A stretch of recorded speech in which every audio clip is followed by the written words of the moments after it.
Good morning, friends. I'm Jay Shankar. I like to call myself a social entrepreneur. I would like to take you to that stage of my life which changed the course of my life and probably leading a path which is also helping to change the course of life of few others as well. This incident happened a few years back at a traffic signal. And little did I realize that I was at the crossroads of my career as well. I was actually getting cemented by a concept which has been haunting me since my childhood. At the traffic signal, I was actually approached by a young boy, with a begging ball, giving me non-verbal signals.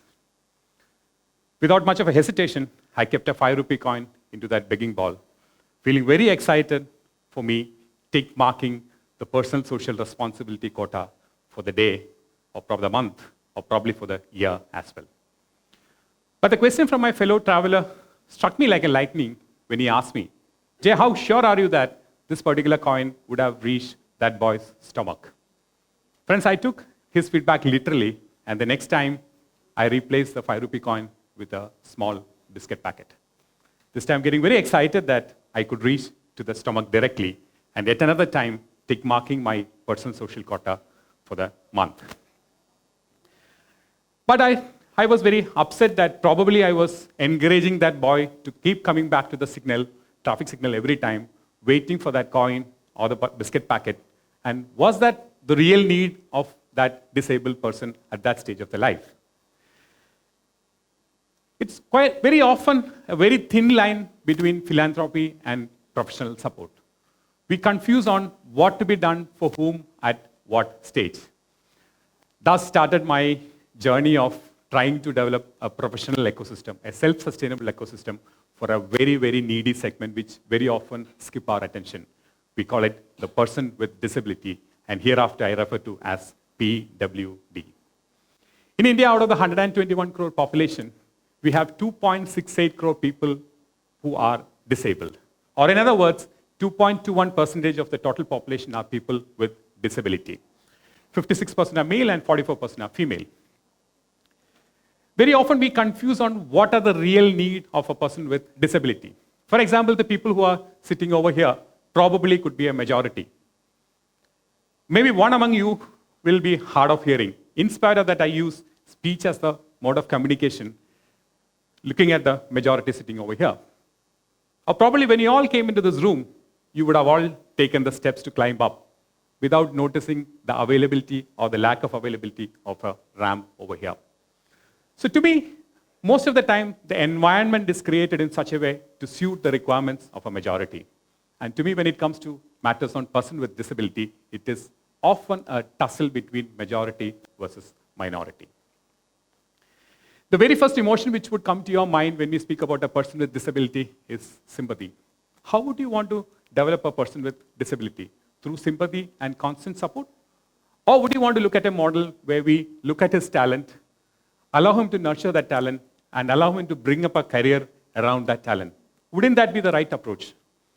And that has been the genesis of the journey which I've been undertaking and resulted in generating this professional ecosystem called Urja and Earback. In this ecosystem, we bring in professionals into this one, and as on date, we are around 30 professionals, including me, which range from bankers to chartered accountants to architects to engineers to web designers to graphic designers to software professionals, with experiences ranging from 3 to 30 years' time. All of us professionally combined jointly in creating an inclusive environment for a person with disability to go through a path of self-realization in his journey to become a differently able person. And hereafter, I call it as DAP. Friends, for a moment, I would like you to take to the life of a person with disability. For a moment, assume that I am the person with disability. There are few influences around me, like my family, my friends, the place of study, the place of work, the public, the government, and if lucky, a mentor, and me as a person with disability. During my formative years or during my formal education period, most of my time I spent in an exclusive environment. I define the exclusive environment as if I'm a hearing impaired person, I study in a school for hearing impaired. Or if I'm a visually impaired person, I study in a school for visual impairment, and so on and so forth. Very often in such an exclusive environment, I very rarely do get chances to interact with a mainstream person. So after my formal education period, which mostly happens during the +2 period or maybe during a college period, when I come out into the outside world, I often fail in adapting to the requirements of an inclusive world. Or probably I doesn't know how to bridge the barrier between me as a person with disability and the mainstream person. And it is in this context the relevance of such a professional ecosystem arises, where we combine the key influences, I call it as, the key influences for a person with disability are my family, my school, my employer, as a mentor, and the person with disability combined together in creating this inclusive environment. I again say it is very easy to say, and then very often we complain about the dated education systems which prevails in India. My question to you is saying, instead of we complaining, can we take the role of an action taker? If so, what are the kind of approach we should be using for developing a person with disability now that we have decided that we are going to bring in together all these key elements into the ecosystem? Friends, few years back, or rather a year back, a young boy who was non-verbal came into our ecosystem.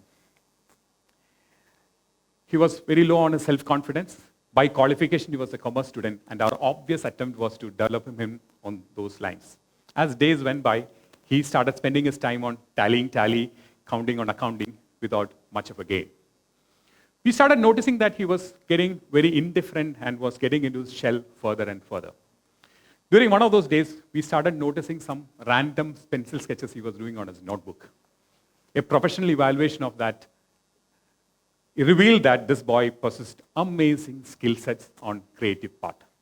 And the surprising factor was neither his parents nor his teachers in the last 22 years have ever noticed that this boy possessed such kind of a skill.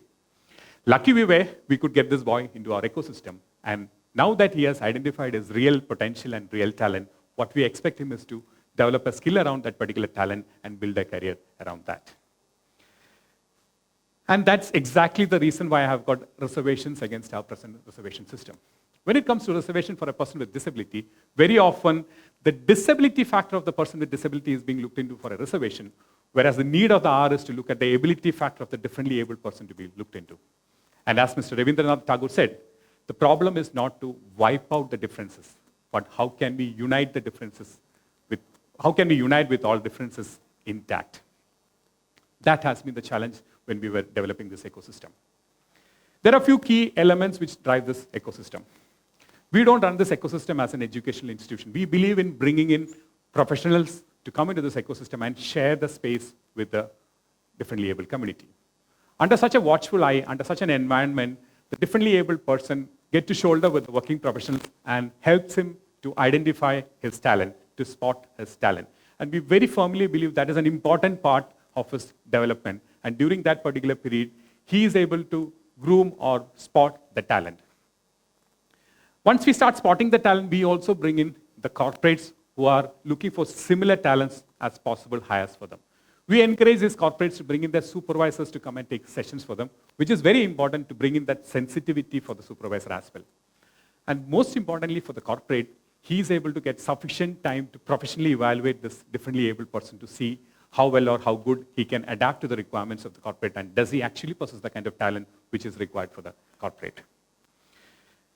And once such mutual matchmaking happens over there, we move on to the next stage by ensuring that this boy or this girl move into the corporate as paid interns. And such a corporate induction program will ensure that the boy picks up the nuances of getting into a corporate world and start getting into financial independence as well. Most importantly, the focus is less on teaching and ensure that we create a work assignment, work environment in that ecosystem. And why I say that very, very, very strongly is, if you have to develop a skill, if the skill development is the real intention, then I very firmly believe that it is not the lecture mode which will help him. It is about how you grease your hands by working on that one. And any productive work coming out of that one gets paid for him. So which means, while the learning happening, he is also earning, and he is slowly moving into his financial independence. And true to what I said a little earlier, a social enterprise, we believe in creating the financial independence. We believe in creating that financial independence for the differently able person. We believe in creating that financial independence for the person who is taking the session over there. And most importantly, we believe in creating that financial independence for that ecosystem as well. And this financial independence has got a much larger relevance when it comes to when we note that that is the real environment what the differently able person is looking forward for an environment of self-esteem and a merit-based, talent-based ecosystem. I agree. Very often we say about all these things, but there are a few other elements which also will add into this ecosystem. When it comes to a person with disability, very often we see the difference or the challenges about the content or the way the content is being rendered into the differently able person. And that's where most of the systems have failed. Assume that I am a hearing impaired person. My strongest sense is going to be my vision. If I'm able to get a content which is through a visual mode, that will have a much larger acceptance from my level. And in our ecosystem, our thrust is to develop such kind of a content which can be rendered into the differently able person so that he is able to get into the concept much earlier than the rest of the people. Forward integration is also being attempted in the ecosystem by ensuring and encouraging entrepreneurs or group of entrepreneurs to come out of this differently able community. And true to the concept, we believe in creating entities matching to the talents of the differently able person. We participate in such mentorship journeys by giving them financial support, technical support, management support, and ensure that we move them into the break-even point. And during the journey, the moment we start seeing he gaining the independence, we slowly exit out of the program to give him the full independence to run the entity. Backward integration is also being done by passing on whatever learning we pick up at that ecosystem, especially on the assistive technology tools, which we pass on to the schools. And we very firmly believe such early interventions or early adaptation of technology to the community will ensure that they cross this bridge much, much faster. When it comes to the assistive technology, we very firmly believe there's a much larger role to be played by the corporates. And very often we see that the corporate lack interest when it comes to assistive technology. Because to them, the assistive technology will only address probably a very small market of differently able person. I have a slightly different perspective in this regard. Today, you and I may not be requiring an assistive technology. But as we start aging, I might develop some challenge in my hearing. I might develop some challenge in my eyesight. And I would probably, for who knows, will be requiring some of this assistive technology. And to the corporate, that's what we say. To you, the market on assistive technology is beyond the differently able community and a much larger market size. And it's all the more important that you invest heavily on the assistive technology. We very firmly believe this ecosystem role is to ensure that we bring together all these elements of influencers to come together and create an inclusive environment and create a positive change on the differently able person as he pursues his travel from a person with disability to through a self-realization path as he gets closer and closer to a differently able person. Friends, in spite of all these things, if you still believe it is a very small population with close to 3 crores mark in India, or probably with a shade about 2% of the total population, for a moment, think from the perspective of the person with disability or the differently able person. For no reasons which can be attributed to this differently able person, he has been deprived of certain privileges in his life.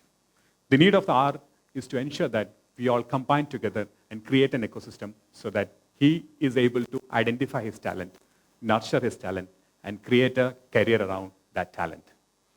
This will ensure equal opportunity. And when I say equal opportunity, the equal opportunity of exposure. And once that happens, automatically the equal opportunity of pay and rewards will follow. Nothing less, nothing more. I very, very, very strongly feel the inhibition is always in the mind. The language is certainly not the barrier. The mindset is. Friends, I'm leaving you with a thought.